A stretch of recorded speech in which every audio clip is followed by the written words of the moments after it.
사회 심리학을 가르치는 유명한 교수가 있는데 로랑 베그라는 이분이 책을 출판하면서 그 책에서 이러한 이야기를 제목에 붙였습니다.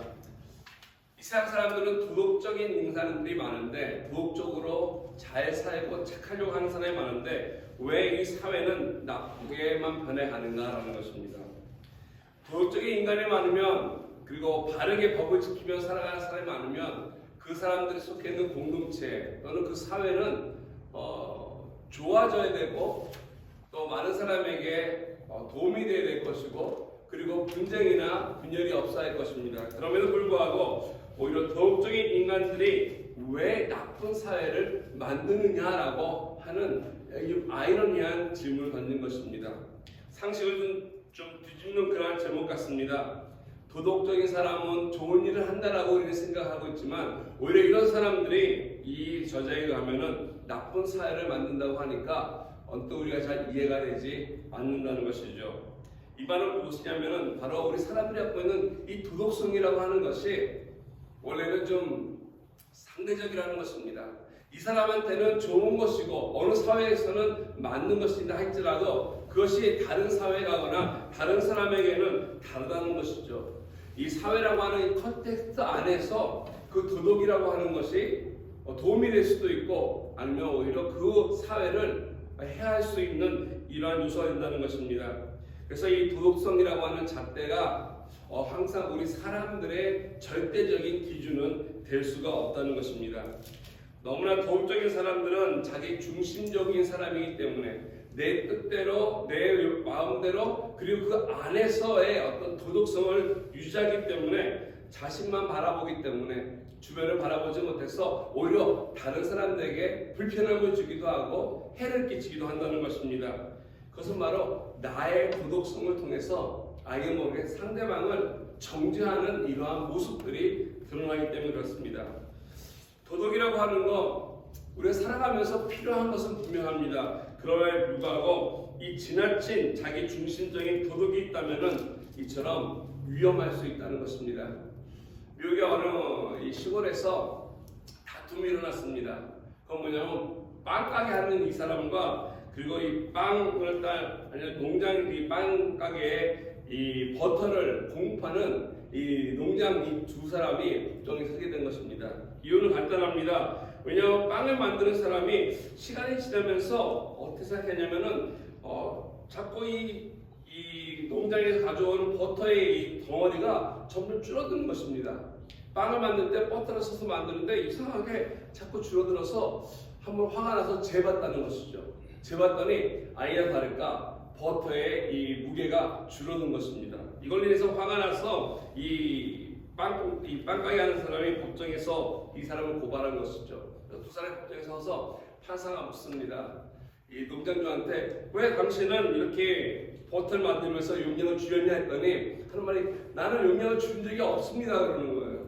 아니 왜 용량이 줄인 적이 없냐 어떻게 된 것이냐 했더니 저는 이 용량이 절대 주지 않습니다. 내가 소위 젖을 짜서 잘 이것을 놨다가 버터를 만들 때 늘 딱 쓰는 기준인데 빵입니다. 1파운드 빵을 딱 절에 올려놓고 거기에 맞게서 버터를 만듭니다라는 것이죠. 그러니까 물어봅니다 판사. 그럼 그 빵을 어디서 왔냐 했더니 그 빵은 우리 만든 그 빵가게에서 애들이 가져오는 것입니다. 그럴 때 저는 버터 양을 줄인 적이 없습니다. 결국은 무엇입니까? 이 빵가게의 빵이 줄다 보니까 버터 양이 줄었다는 것입니다. 모든 사람들은 문제가 나한테 있는 것이 아니라 상대방에게 있다라고 생각을 하며 살아간다는 것입니다. 나의 도덕성은 분명하기 때문에 나는 잘하고 있어, 나는 바르게 하고 있어라고 상대적으로 생각하다 보니까 그 기준에 맞지 않는 다른 모든 사람들이 잘못한다라고 우리는 정죄한다는 것입니다. 많은 사람들이 오늘날 내가 다른 사람보다 더 깨끗하게 윤리적으로 도덕적으로 바르게 산다라고 하는 이런 생각들을 서로 하다 보니까 상대방을 향해서 아이가 모르게 평가하고 쉽게 판단한다는 것입니다. 심지어 이런 일들은 세상뿐만 아니라 교회 안에서도 안타깝게도 일어난다는 것입니다. 주변에 있는 사람들을 보면서 함께 믿음의 생활하는 사람들을 보며 내가 저 사람보다 그래도 믿음이 낫다라고 하는 나름의 기준들을 가지고 혹 살아가고 있지 않겠습니까? 이런 것들로 인해서 하나님 앞에 내가 남보다 좀 더 낫다라고 하는 사람이 있습니다.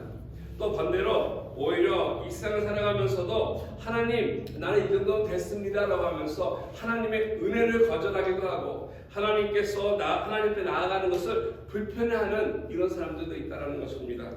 이런 것이 바로 우리를 향해서 위험하게 만드는 것이고 그릇되게 살아가는 삶의 모습을 보여주는 결과를 가지고 옵니다.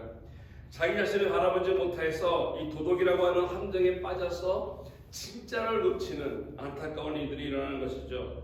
인간관계에서도 또 신앙생활에서도 이와 같이 우리를 알게 모르게 올감에 묶어서 도덕적으로 세상에 살아갈 뿐 아니라 영적으로도 잘못된 도덕성을 가지고 살아가는 우리들이 혹 있다면 이런 올가미에서 벗어나서 진짜로 참되게 하나님 앞에 바르게 살아가는 자세가 필요하다면 어떻게 해야 되겠습니까? 오늘 본문은 이것에 좀 이야기를 잘 해주고 있습니다. 오늘 본문은 사실 도덕적으로 그 당시 사람들 앞에 나는 너보다 나아라고 생각하는, 난 많이 배웠고 바른 사람이야 라고 하는 이 도덕적 우월성을 가지고 있는 사람들을 향해서 바울이 엄하게 귀한 논리로 그들에게 이야기하고 있다는 것입니다. 오늘 1절 말씀을 보시면 이렇게 시작합니다. 그러므로 남을 판단하는 사람아, 누구를 막론하고 내가 핑계하지 못할 것은 남을 판단하는 것으로 내가 너를 정죄함이니 판단하는 내가 같은 일을 행함이라. 이 장을 시작하면서 그러므로라고 하는 이 접속사를 가지고 시작하는데, 일반적으로 그러므로라고 한다면은 그 전에 어떤 이야기들이 있었던 것입니다. 그래서 그 이야기가 계속 이어져 와서 이것을 통해서 하는 건데, 오늘 바울은 그것이 아니라 그 전에 있었던 이야기도 있었는데 여기서 좀 전환하기 위해서 새로운 주제를 끄집어내기 위해서 이 이야기를 얘기하고 있습니다. 그 전에 한 이야기들을 가만히 보면 다른 주제였습니다. 그 전에 다루고 있던 주제는 지난주에 말씀드렸던 것처럼 이방 사람들이 가지고 있던 죄라는 것이죠. 도덕성이 아니라 죄에 대해서 이야기했습니다. 그래서 18절에서부터 32절까지 보면 아주 디테일하게 사도 바울이 그들이 그 당시에 만행해왔던 이방인들이 짓고 있었던 죄를 잘 언급하고 있습니다. 많은 추악하고 더러운 죄들을 이야기하죠. 특별히 24절에서 31절까지 보면 혐오스럽다 할 정도로 아주 나쁜 죄악들을 일일이 언급하고 있습니다. 24절에는 성적 문란에 대한 죄를 지적하고요. 26절과 27절에는 성적 고착증, 정말 다른 말로 하면 동성애와 같은 이런 일에 대해서 비판하고 있습니다.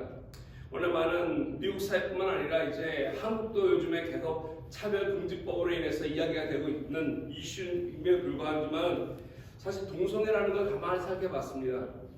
그거는 인권에 관한 문제는 아닌 것 같습니다. 동성애자들에 대한 인권 문제를 여기를 결부시키는 것은 뭔가 잘못된 기준을 되는 것 같습니다. 그래서 인권을 갖고 이야기하는 것은 알게 모르게 우리를 속이고 있는 것이고 잘 떠보면은 너무나 잘못된 잣대를 갖다 대는 것 같습니다. 인권과 아무 상관없습니다. 오히려 이것은 하나님께서 우리 인간들로 하여금 자연스럽게 살아갈 수 있도록 한 자연의 법칙을 깨트리는, 그 자연의 질서를 깨트리는 이러한 일이라는 것입니다. 얼마나 혐오스러웠으면 하나님이 이 같은 죄를 짓는 사람들 향해서 내버려 두셨다는 거예요. 너희 마음대로 해라라고 아예 버려두셨다라고 성경 이야기하고 있습니다. 하나님 포기했다는 것이죠. 더구나 29절에서 31절에 보면은 그 외에도 21가지의 정말 안악한 죄악들이 많이 열거되어 있습니다. 한 가지 한 가지가 얼마나 비참하고 더러운지 이러한 죄를 짓는 이방인들, 그 당시 사람들이 이런 죄를 짓고도 뿐만 아니라 나만 짓는 것이 아니라 다른 사람도 지어도 여기에 대해서 그 누구도 이야기하지 않았다는 것입니다.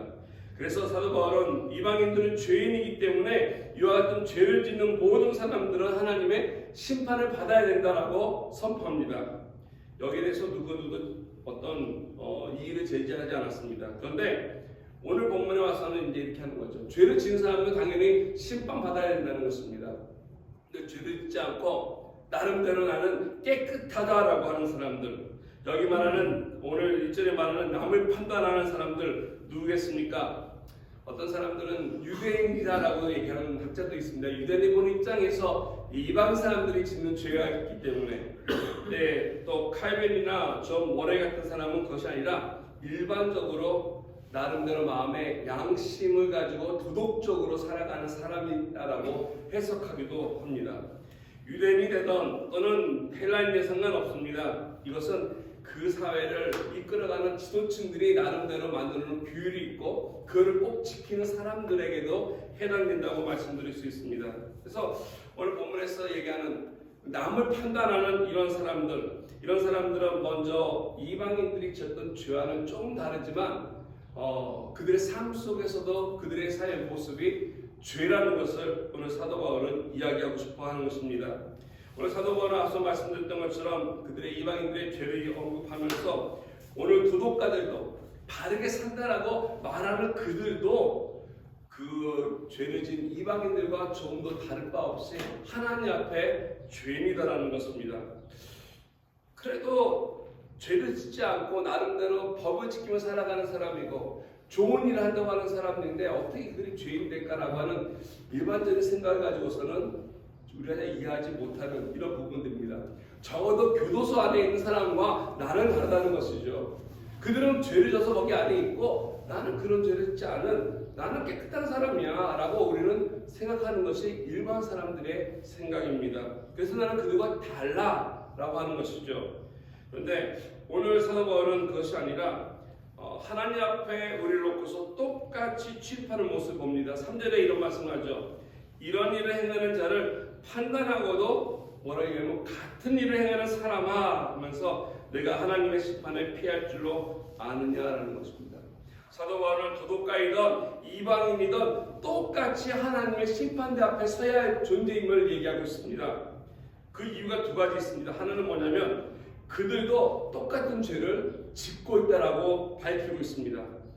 겉으로는 교도소에 있지 않기 때문에 나름대로 바깥에서 자유롭게 살아가고 있고 법을 지키며 살아가고 있고 양심대로 바르게 살아가고 있다고 하는 외형적으로 어떤 그러한 옷을 입고 있을 수는 있겠으나 내면을 들여다보면은 교도소 안에 있는 이 이방인들이 짓고 있는 이 죄인들의 모습과 결코 다르지 않다라는 것입니다.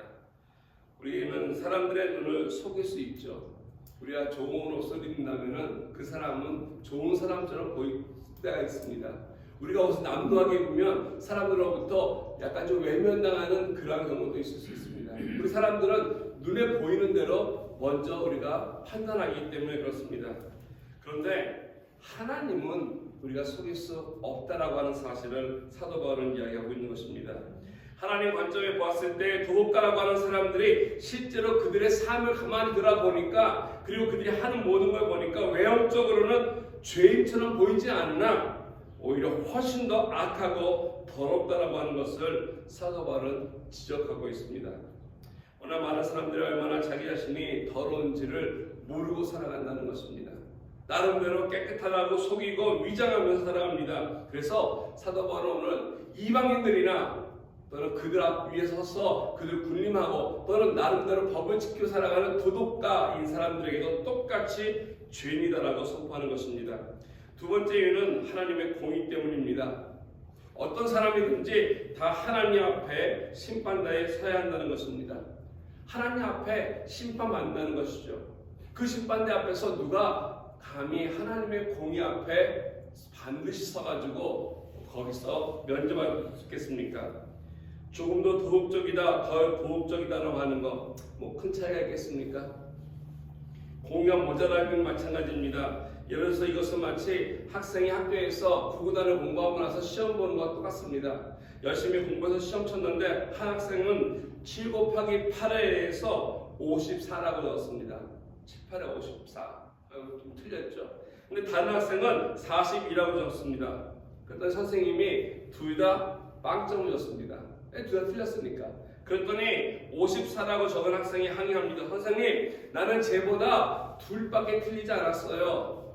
둘이 모자랐어요. 라고 하는 것과 무엇이 다르겠습니까? 점수 차이가 있겠습니까? 둘 다 틀린 건 틀린 것입니다. 근데 오늘날 우리들이 이러한 착각 속에서 살아간다는 것입니다. 하나님의 공의라고 하는 잔타 앞에 서게 되면 잘하든 교도소에서 범죄자로 살아가는 사람이건 간에 똑같습니다. 조금 더 잘난 사람, 조금 더 못난 사람은 있을 수 있겠으나 둘 다 하나님 앞에 섰을 때는 도토리 키재기라는 것이죠. 그래서 오늘 로마서 3장 23절은 분명히 얘기합니다. 모든 사람이 죄를 범하였음에 하나님의 영광이 이루지 못한다라고 했습니다. 결국 마지막 결론에 가서 바울은 그 얘기하고 싶은 것입니다. 누구든지 이 사이 모든 사람은 하나님의 심판 앞에 있다라는 것입니다. 몰라 우리가 갖고 있는 이 도덕성이 필요하긴 하지만 이 도덕성이 우리들의 신앙 앞에 나아갈 수 없다는 것이죠. 하나님 앞에 바로 믿어야 하는 어떤 믿음들이 있어야 되는데 많은 사람들은 그 믿음을 택하지 않냐고 나름대로 상식과 또 나름대로 생각을 가져와서 바르게 살려고 하는 모습들 속에서 최선을 다해 애를 쓰는 모습들이 있습니다. 그러나 이것이 오늘 바울의 말씀에 가면 하나님 앞에 비춰왔을 때 별바 차이가 없다라는 것입니다. 교회 다니는 사람들이 세상의 악을 지적하고 같이 믿음의 생활하는 사람들이 잘못된 조그만 것들을 지적하는 것들, 근데 이런 것들이 하나님 앞에 보기에는 부질없는 일이라는 것이죠. 많은 사람들이 교회에 나오기도 하고 그래서 하나님 앞에 열심히 믿음 갖고 살아간다고 하면서도 불구하고 그러다 보니까 하나님의 공의 앞에서 보지 않고 자기가 갖고 있었던 많은 것을 보면서 자기보다 못한 형제들을 보고 평가하고 또 그들을 향해서 나름대로 판단하면서 내가 더 낫다라고 하는 그런 만족감의 착각에 빠져 살아가는 사람들이 너무 많습니다. 오늘날 우리 마음속에 이와 같은 도덕적, 영적 우월감에 빠지지 않기 위해서 하나님 앞에 바로 나가야 할 것입니다. 하나님의 십자가의 은혜가 무엇인지 바로 깨닫지 않으면 우리는 하나님 앞에 이와 같은 영적 우월감 속에서 자만하여서 스스로 속이는 자들이 될 것입니다. 어떻게 해야만 이것을 우리가 깨뜨리고 하나님의 은혜 가운데 바로 설 수 있겠습니까? 오늘 본문에 보시면 심판을 넘어서서 하나님의 은혜로 나갔는데 세 가지의 스텝을 우리가 찾아볼 수 있습니다. 첫 번째 스텝이 이것입니다. 그것은 뭐냐면 나를 인식하는 것입니다. 자아를 인식하는 것. 나를 내가 어떤 존재인지를 하나님 앞에서 봐야 한다는 것입니다. 하나님 앞에서 나를 바라보지 못하면 우리는 우리를 온전히 이해하지 못하고 바라볼 수 없습니다. 1절 말씀 다시 보겠습니다. 1절에 보니까 그러므로 남을 판단하는 사람아 누구를 막론하고 내가 핑계하지 못할 것은 남을 판단하는 것으로 내가 너를 정죄함이니 판단하는 내가 같은 일을 행함이라. 쉽게 말씀드리면 자신도 똑같은 일을 하면서 마치 자신은 의로운 사람처럼 행하는 사람을 향해서 이야기하고 있습니다. NIV 성경은 이렇게 번역합니다. You are condemning yourself. 너 스스로가, 너 자신이 너를 정죄한다라는 것입니다. 하나님이 네가 잘못됐다라고 하는 것이 아니라 나 스스로가 그 이야기를 하고 있다는 것입니다. 그럼에도 불구하고 많은 사람들이 인식을 못하고 있습니다. 내가 나 자신을 향해서 잘못된 것을 바라보지 못하고 우리들이 시선이 남을 향해 있기 때문에 상대방이 잘못하는 것만 보이고 있다는 것입니다. 예수님의 말씀을 빌면 형제의 눈 속에 있는 티는 보면서 내 눈 속에 있는 대들보를 보지 못하는 그러한 케이스가 되는 것이죠. 우리 한국 속담으로 얘기하면은 똥 묻은 개가 병 묻은 개에 나무란다는 것과 똑같은 것입니다. 우리는 이상하게 나를 보지 못해요. 상대방을 봅니다. 주변만을 봅니다. 그래서 주변을 보면서 무언가 잘못된 것, 모자란 것만을 자꾸 보려고 한다는 것입니다. 그래서 가르치려고 하고 권면해 준다고 이해하고 나서고 있습니다. 그럼에도 불구하고 내가 얼마나 모자란 사람인지, 얼마나 부족한지를 돌이켜보지 못하는 엉뚱한 일들을 할 때가 많다는 것입니다. 근데 반면에 내가 하나님의 은혜 앞에 섰을 때, 하나님의 은혜 앞에 서면 내가 누군지 바로 바라볼 수가 있습니다. 아멘. 하나님 앞에 나를 바라볼 수 있는 기준을 오늘 2절 말씀에 보면은 이렇게 말씀해 주고 있습니다. 이런 일을 행하는 자마다 하나님의 심판이 진리대로 되는 줄 우리가 안다라는 것이죠. 하나님의 심판은 진리에 근거한 것입니다. 하나님의 심판은 하나님이 설정해 놓으신 진리가 있습니다. 하나님이 마음대로 심판하는 것이 아니라 나름대로의 기준이 있다는 것입니다. 진리라고 하는 잣대를 가지고서 하나님이 심판하는데 이 진리는 우리가 알고 있는 일반 진리와는 다르다는 것이죠. 이 진리가 무엇이겠습니까? 하나님 말씀의 이 진리는 말씀입니다. 하나님의 말씀대로 하나님이 우리를 향해서 심판하신다는 것입니다. 그러니까 저와 여러분들의 실체를 바로 보려면은 우리가 하나님 말씀 앞에 서야 할 것입니다. 우리 스스로 보는 것이 아니라 사람의 평가로 충분하지 않습니다. 주변 사람들이 박수 쳐주고 잘한다 하는 것이 중요한 것이 아니라 내가 하나님의 말씀 앞에 섰을 때 그 말씀의 거울에 비추어서 얼마나 바로 있는가. 이 말씀이 적나라하게 나를 보여주는 귀한 은혜의 도구이기 때문에 나를 바로 봐야만이 내 삶도 변할 수 있고 내 삶에 나가는 방향 또한 바로 다시 우리가 수정해 나갈 수 있을 것입니다. 저와 여러분들이 거울을 보면서 우리 보는 것처럼 이 말씀을 보면서 우리의 삶을 돌이켜야 할 것입니다. 말씀을 보면서 상대를 향해서 당신이 이렇게 해야 돼, 이것이 아니라 이 말씀은 나를 비춰주는 거기 때문에 내가 하루를 시작하면서 하나님의 말씀 거울 앞에 서서 나를 비추고 다시 온몸을 다듬고 삐뚤어진 자세를 고치며 살아가야 할 것입니다. 이러할 때 우리는 우리 자신의 실체를 조금씩 더 바로 알아갈 것입니다. 두 번째 단계는 나의 자신을 아는 데 있어서 나의 아습을 깨뜨리는 것입니다. 고집 없다고 하는 사람이 없을 것입니다. 모든 사람은 다 고집이 있습니다. 단지 그 고집이 어떤 사람도 센 사람이 있고 약한 사람이 있지만 나름대로의 아집은 다 있다는 것입니다. 이것은 다른 것이 아니라 나 중심적인 생각을 가지고 있는 것을 이야기하고 있습니다. 아이가 모르게 내 안에서 만들어지고 형성되고 또 교육받고 또 주변 환경을 위해서 만들어진 나만을 생각하는 이와 같은 생각이죠. 이것을 깨뜨리지 않으려면 우리는 하나님의 은혜 앞에 나아갈 수 없습니다. 4절과 5절 보시면 바로 이와 같은 도덕적인 사람이 가지고 있는 이 두 번째 문제를 바울은 이렇게 지적하고 있습니다. 혹 내가 하나님의 인자하심이 너를 인도하여 회개하게 하신 것을 알지 못하며 그의 인자하심과 용납하심과 길이 참으심 및 풍성함을 멸시하느냐라고 바울은 이야기하고 있습니다. 이것은 다른 말로 하면은 내가 다시 하나님 앞에 나와서 회개하고 하나님께 돌아오기를 기다리고 참고 너에게 사랑을 베푸고 은혜를 베푸는데 그런 하나님을 무시하느냐라는 것입니다. 그런 하나님을 너는 내팽개 치냐는 그런 뜻이죠. 일반적으로 내가 좀 배웠다고 하는 사람들, 지금 오늘날 그러죠. 지식인이라고 하는 사람들이, 지성이라고 하는 사람들이 신앙에 대해서 얘기하고 하나님에 대해서 얘기하면은 웃습니다. 뭐 겉으로는 안 그럴 수도 있으나 속으로 당신은 열심히 믿으시오라고 하면서 그런 거 하면서 좀 하찮게 여기는 그런 성향이 많습니다. 바로 그런 사람들 향해서 사도 바울은 이야기하고 있다는 것입니다. 예수 믿기 쉽지 않은 이유가 내가 가진 게 많기 때문에, 내가 알고 있는 상식이 많기 때문에 그것이 자기를 꽉 붙들고 있어서 자기의 자신을 다른 사람에게 근사하게 보여준다고 생각하기 때문에 그렇다는 것입니다. 나 정도면 괜찮은데 내가 왜 용서를 구하고 내가 왜 교회 나가서 하나님께 굽신거려야 되냐라고 하는 이와 같은 생각이 그들로부터 하나님 앞에 나오지 못하게 할 뿐 아니라 하나님이 그들에게 베푸시는 이와 같은 은혜와 인자를 그들이 멸시하고 있다는 것입니다. 하나님의 긍휼이 필요 없다라고 선포하는 것이 바로 오늘인데, 이처럼 도덕적으로 갖췄다고 하는 사람들이 이 거부하는 것, 이것을 향해서 사도 바울은 5절에 이렇게 선포합니다.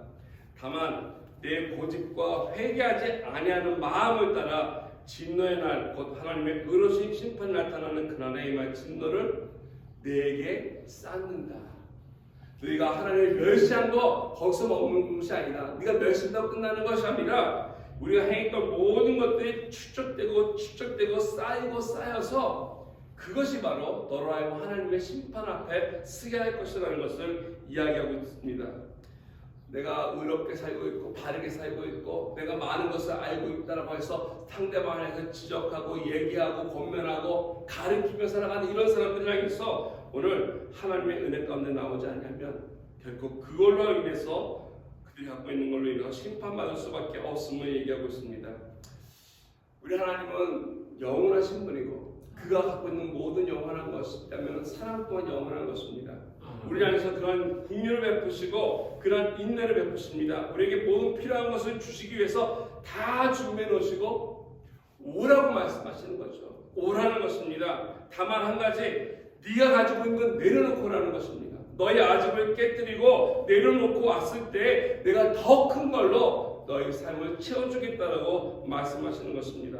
그렇기 때문에 나의 아집을 내가 깨뜨리지 못하면, 나를 바라보면서 얼마나 내가 어리석은 것으로 꽉 찬 존재라는 걸 인식하지 못해서 내려놓지 못하면 하나님이 아무리 아름다운 것들, 많은 것들을 준비해 놓으셨어도 안타깝게도 우리는 그것을 누릴 수 없을 것입니다. 이런 면에서 우리가 하나님께서 우리에게 주시는 구원의 앞에 나갈 때 우리 아집을 깨트리는 것도 필요하고, 진정 하나님 축복의 보좌로 나아가서 이것이 깨트려져서 하나님이 나로 하여금 이 세상에서 어떤 영적 우월감이 아니라 바르게 살아가는 하나님의 존재가 될 수 있도록 하는 것이 소중합니다. 과연 옳은 사람, 의로운 사람이 있을까요? 성경은 그래서 그러한 예를 잘 놓고 있습니다. 구약에 보면 욥이라고 하는 사람 여러분 너무 잘 알 것입니다. 욥기를 읽다 보면은 그의 인생이 정말 파란만장하지 않습니까? 다양하게 해석하는 사람들이 있습니다. 어떤 사람은 욥기를 향해서 무고한 자가 고난을 당하는 이야기다라고 하기도 하고요, 의인이 고난을 당하는 이야기다라고 얘기합니다. 그래서 악이 어디로부터 왔느냐를 찾는 그런 사람들도 있습니다. 그런데 이것은 앞에만 읽었을 때 보였고요, 욥기를 다 읽다 보면은 그 해답이 마지막에 나오지 않습니까? 마지막까지 가면은 그 진정한 주제는 바로 욥이 잘못 입고 있었던 그의 의의 옷을 하나님께서 깨뜨려 주시고 벗겨 주시고 참된 자유를 주시는 하나님의 은총이 있음을 우리가 알 수 있습니다. 그래서 하나님 앞에 그가 나왔을 때 하나님께서 그의 옷을 벗기 위해서 많은 일을 합니다. 쉽게 하지 않습니다. 제일 먼저 했던 게 뭐냐면 모든 그의 물질을 다 그를 뺏어가는 것 아니겠습니까? 하나님이 그를 바르게 하기 위해서 그의 물질을 다 뺏어갑니다. 그럼에도 불구하고 그가 돌이키지 않았습니다. 그랬더니 자녀들을 다 하나님께서 그에 거두었습니다. 물질을 잃어버릴 수 있으나 아깝긴 하나 자녀를 잃어버린다는 것은 좀 더 차원이 다른 거 아니겠습니까? 한 명도 아니라 10명의 자녀가 하루아침에 다 생사를 다 거둬갔을 때 그 고통은 아마 이루 헤아릴 수 없을 것입니다. 아마 굉장히 트라우마가 있지 않았을까? 어떻게 하루아침에 자기의 모든 자녀가 이렇게 죽을 수 있겠습니까? 그럼에도 불구하고 아직도 그가 갖고 있었던 그 의를 깨뜨리지 못했습니다.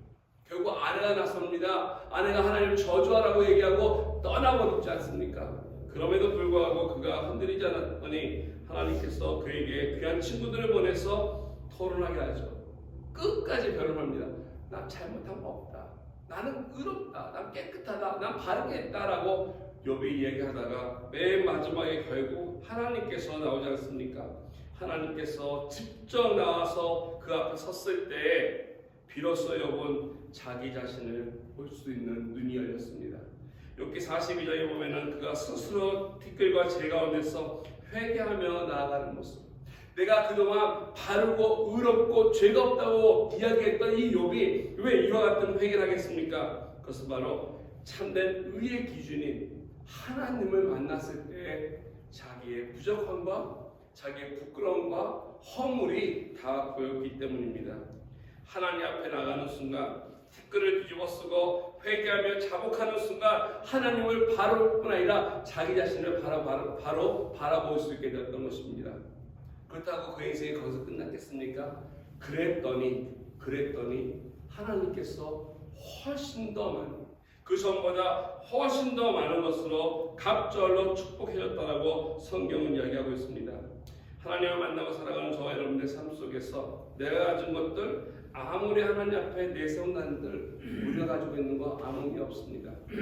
신앙생활을 오래 했건, 지식이 많건, 부가 많건, 건강하건, 그것이 중요한 것이 아니라 내가 하나님 앞에 어떠한 모습으로 그 은혜 가운데 서가고 있는지를 우리는 날마다 말씀에 비추어서 돌이켜봐야 할 것입니다. 그러할 때 우리들의 아집이 무너지고 하나님 앞에 참된 은혜 자리에 서게 될 것입니다. 하나님 앞에 이와 같은 믿음으로 나갈 때 하나님께서는 우리들을 향해서 사도바울을 통해 이 심판이 우리에게 어떻게 주어지는지를 이야기해주고 있습니다. 오늘 6절부터 12절 말씀에 보시면은 좀 더 구체적으로 자세하게 소개하고 있는데 6절에 이렇게 나와 있습니다. 하나님께서 각 사람에게 행한 대로 보응하신다라고 말씀해주고 있습니다. 이 세상에 아직을 깨뜨리지 못하고 아직도 내게 좋다라고 여기고 있는 사람들 향해서 오늘 하는 말씀이 각 사람에게 행한 대로 보호하시는데 그 대상이 뭐냐면은 모든 사람을 얘기하고 있습니다. 좀 이해하기가 좀 쉽지 않다고 했습니다. 나 예수 믿고 있는데 여기 모든 사람이 도매급으로 심판당한 것이냐? 여기 보니까 말씀대로 그 행한 대로라고 얘기하고 있습니다. 여러분들이 살아가는 삶이 그냥 가는 것이 아니라 알게 모르게 기록이 되고 있다는 것이죠. 다 기록이 되고 있고 이것을 가지고서 하나님께서 우리를 심판하실 거라고 하는 것입니다. 조금만 돌이켜봐도 내가 아침서부터 지금까지 오면서 내가 잘못한 삶이 뭐가 있나 돌이켜봐도 그걸 가지고서 하나님 심판하신다면 그 짧은 시간만 가지고 심판을 줘도 우리는 아마 저울질에서 저기서 모자람이 있을 것입니다. 어떻게 할까요? 그 누가 하나님 앞에 심판을 면할 수 있는 사람 존재하겠습니까? 아마 없을 것입니다. 그 결과가 10절과 10절에 보면 기록되어 있는데요. 두 가지 차원의 결과를 소개하고 있습니다. 하나는 하나님이 앞에 섰을 때 한 사람은 영생에 속하는 사람이 있고요. 하나는 하나님의 진노에 속하는 사람이 있습니다. 심판대에 섰을 때 너 행한 대로 했을 때 영생에 가는 축복이 있는 사람이 있는가 하면은 또 하나는 고통과 아픔의 결과를 갖고 있는 심판이 있습니다. 이 심판 방식이 바로 11절에도 기록이 되어 있는데요. 하나님께서는 외모로 사람을 취하지 아니한다. 하나님의 심판은 말씀의 기준이 있고요. 그리고 우리가 쌓아온 대로 하나님께서 행한 대로 심판하시고요. 하나님은 외모로 우리를 취하지 않는다라고 공정하다라고 하는 심판 기준을 가지고 있습니다. 이와 같은 엄격한 심판 기준 앞에 과연 이 세상 그 누가 하나님 앞에 꼿꼿이 서 있겠습니까?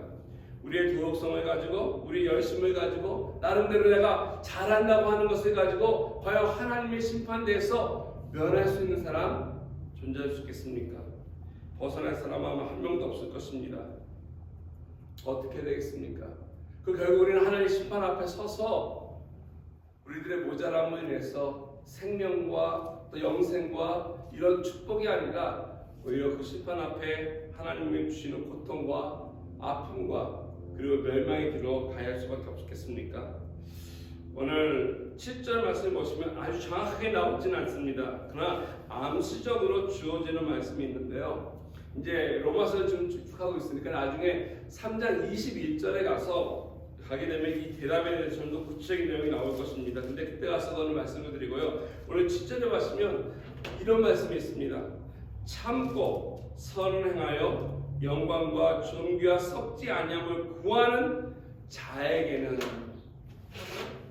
참고 선을 행하며 영광과 존귀와 썩지 아니함을 구하는 자에게는 영생으로 하신다라고 하는 말씀이 있습니다.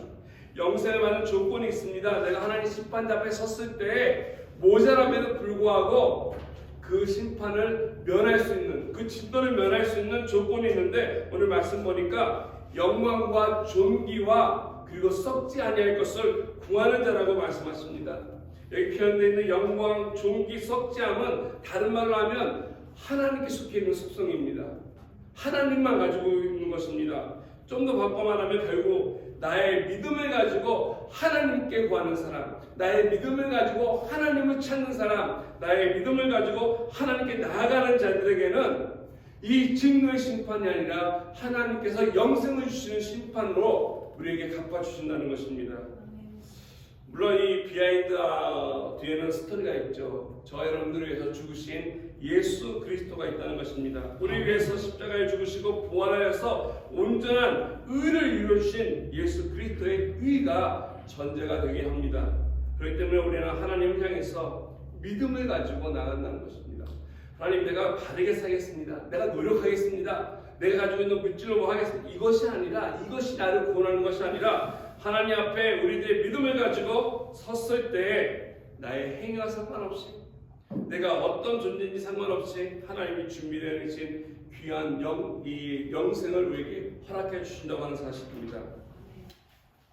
오늘 우리가 살아가면서 도덕성이라고 하는 거 중요합니다. 필요합니다. 오해하시지 마시기 바랍니다. 그럼 난 이제 믿음만 있으면 되지 뭐 도덕 필요 없어. 이것이 아니라 특별히 기독교인들은 더욱더 사실 사회에서 도덕적으로 살아가야 할 필요가 있습니다. 그래서 우리가 갖고 있는 예수 믿는 사람들이 살아가는 삶 속에 드러나는 이 도덕성이 저는 세상 사람들이 살아가는 것보다 훨씬 더 위대해야 된다고 생각됩니다. 훨씬 나아야 된다고 생각된다는 것이죠. 그래야만이 진정으로 하나님의 영광을 드러내고 복음을 전할 수 있기 때문에 그렇습니다.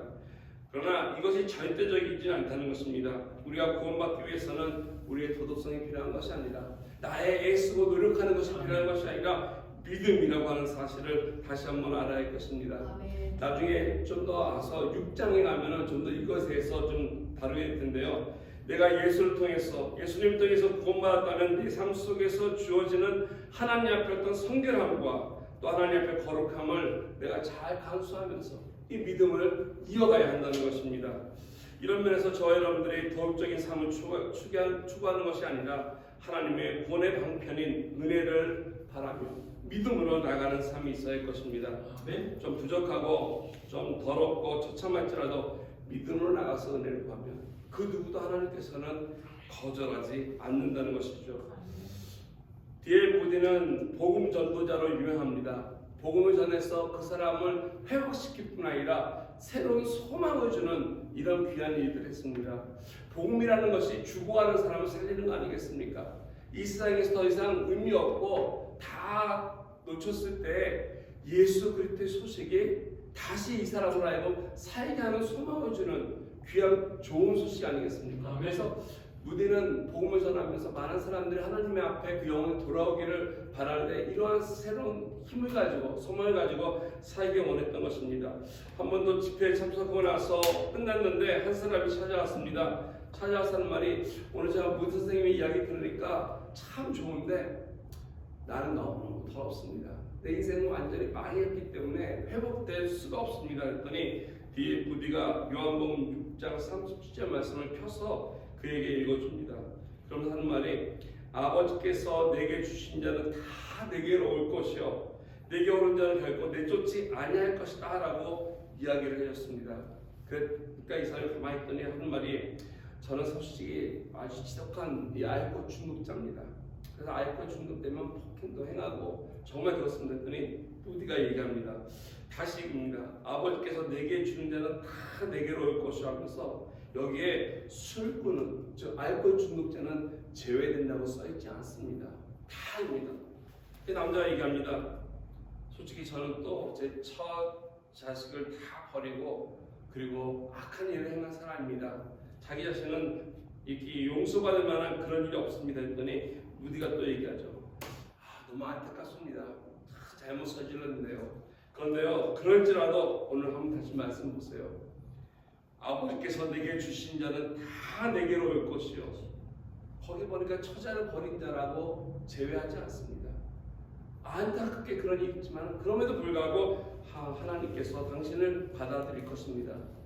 선생님 잘 모르셔서 그럽니다. 저는 도둑질하고 사람을 죽여서 감옥까지 갔다 온 사람입니다. 했더니 가슴을 치면서 너무나 안타깝네요. 끔찍한 일을 하셨네요. 그러면서 하는 말이 오늘 성경 보니까 이렇게 얘기합니다. 아버지께서는 감옥 갔다 온 사람 또 살려는 사람도 제외하지 않습니다. 예수님 앞에 나오는 거 그 누구도 막지 못할 것입니다. 제외가 없습니다.